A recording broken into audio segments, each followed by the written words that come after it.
Illum il-ġurnata ngħid illi imnalla għamilna dak l-investiment fi żmien ta' pandemija.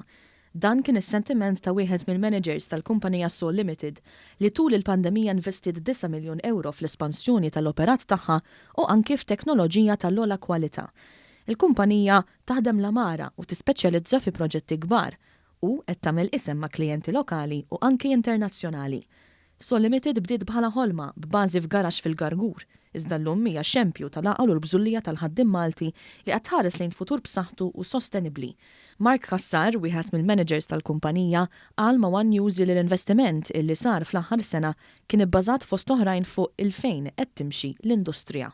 Il-futur kollu ta' dan il-kumpanija huwa marbut fuq dan l-investiment. Investiment illi sar biħsieb kbir pjanijiet ta' ammont ta' snin fejn aħna investejna f'xi ħaġa f'investiment li huwa investiment tal-futur, mhuwiex investiment tal-preżent. L-industrija sejra lejn full automation, l-industrija sejra lejn li tkun effiċjenti u aħna investejna f'dik l-erja sabiex inkunu kompetittivi. Mistoqsi xi jfisser għall-kumpanija li fi żmien pandemija globali setgħet tinvesti ammont sostanzjali ta' flus fl-operat u fl-espansjoni, Kassar wieġeb hekk. Illum inħares lura ngħid imnalla għamilna dan l-investiment f'dak iż-żmien.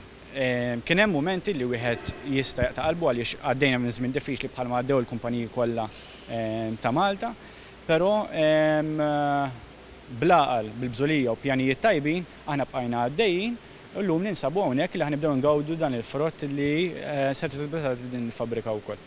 Il-Ministru għall-Intrapriża Mirjam Dalli żaret l-espansjoni u rat x'differenza għamel dan l-investiment fl-operat tal-kumpanija. Hawn tenniet l-impenn tal-Gvern li jibqa' jsostni lin-negozji lokali fosthom bi skemi ambizzjużi ta' għajnuna.